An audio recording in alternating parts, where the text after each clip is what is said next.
It's time for Fresh Oil with singer-songwriter and pastor Keith Manley, a program designed to minister the gospel of God's grace and to bring fresh oil to the brokenhearted.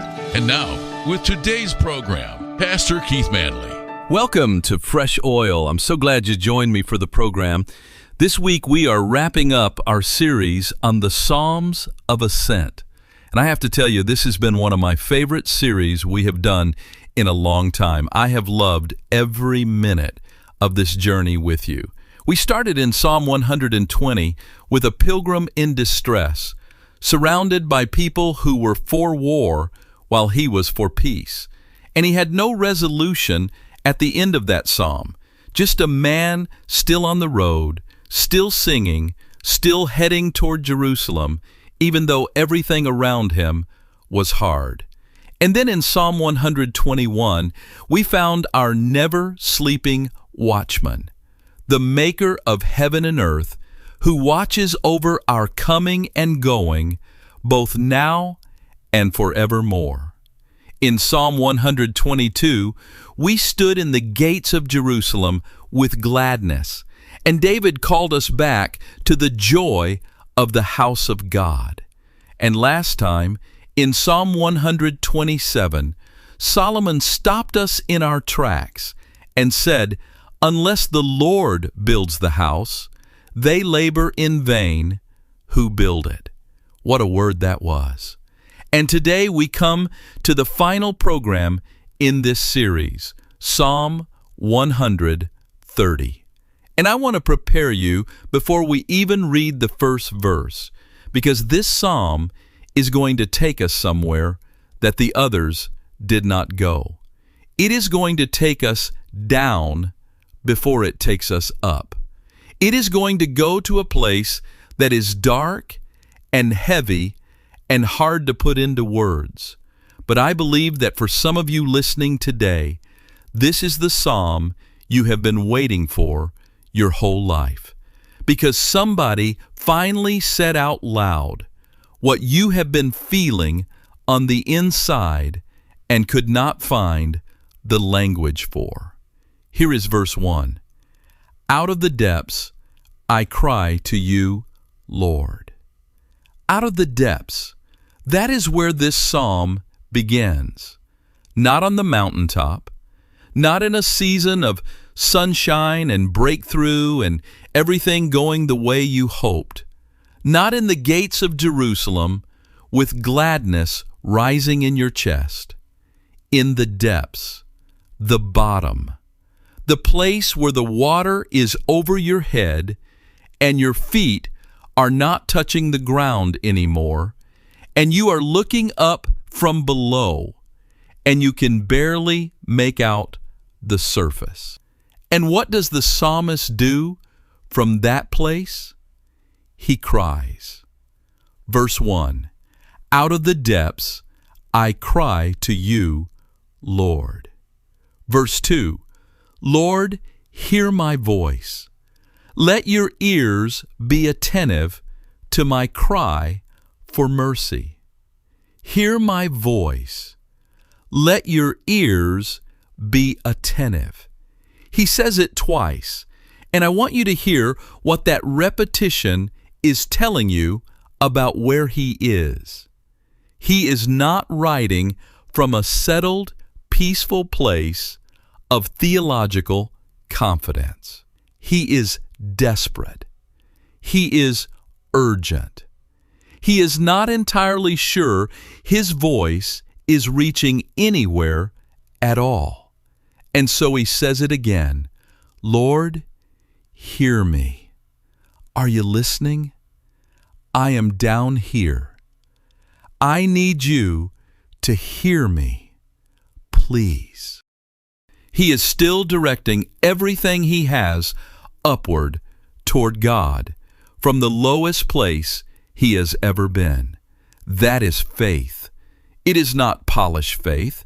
And God honors real faith more than he honors performance. Lord, hear my voice.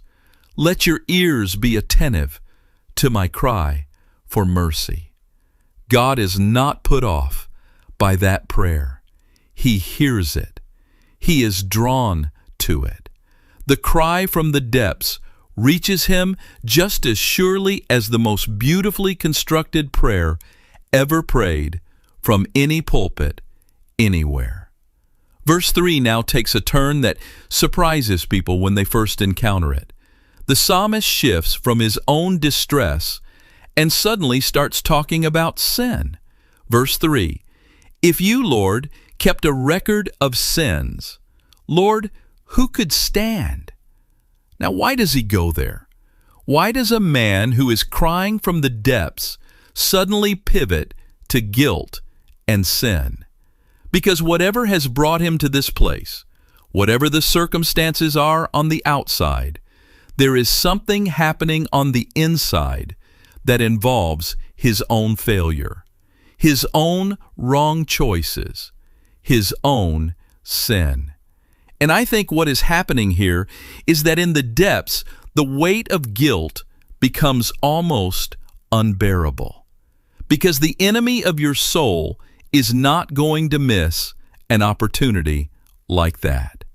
When you are already down, he will press harder. He will whisper, "You deserve this. You brought this on yourself. You have no right to ask God for anything, not after what you have done."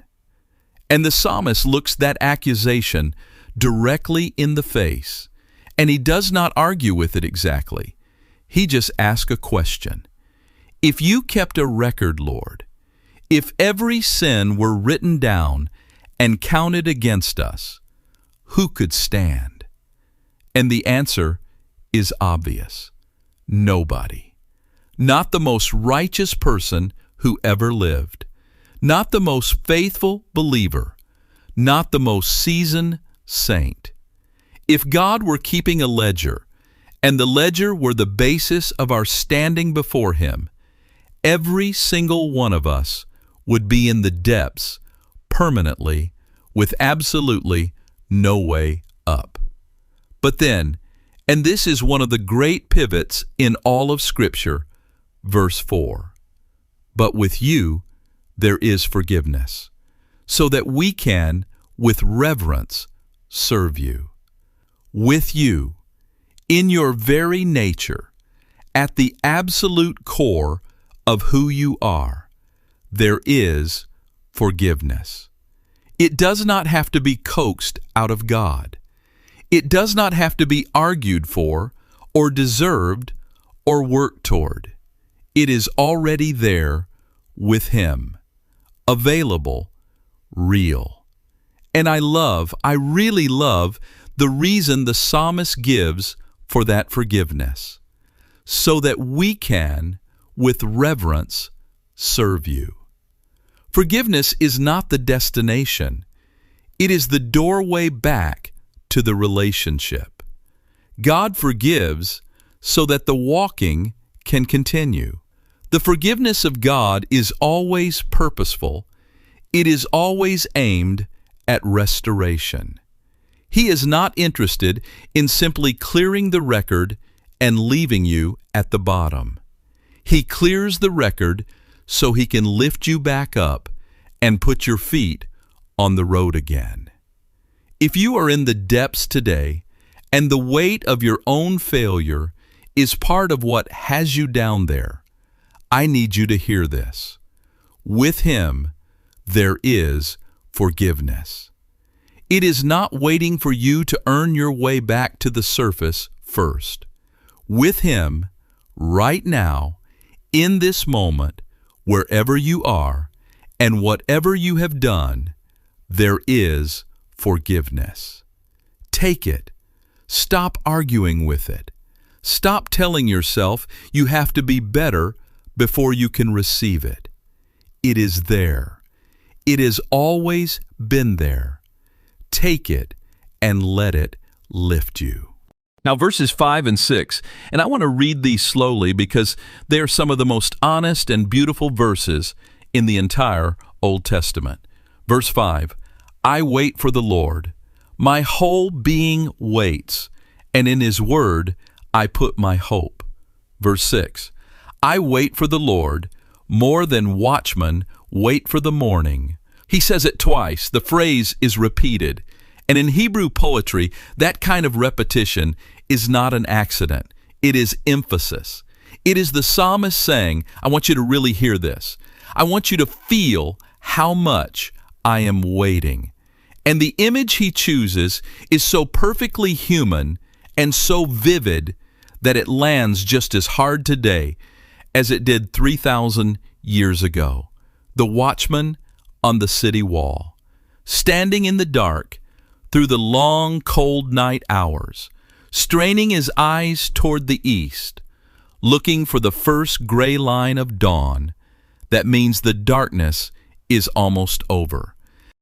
Now here's what I want you to notice about that watchman. He does not doubt that morning is coming. He is certain it is coming. He has never been more certain of anything. He is simply waiting with his whole body, his whole attention, his whole being for what is real but not yet visible. And that is the posture the psalmist is modeling from the depths. He is not pretending the darkness is over. He is not manufacturing a false cheerfulness that does not match what he is actually experiencing. He is honestly, painfully, really in the deep place, and he is waiting with his whole being, with his eyes fixed toward the east, absolutely certain that the dawn is coming, even though he cannot see it yet. The night has never once won. The darkness has never once had the final word. Morning always comes, and your morning is coming too. Hold on to that.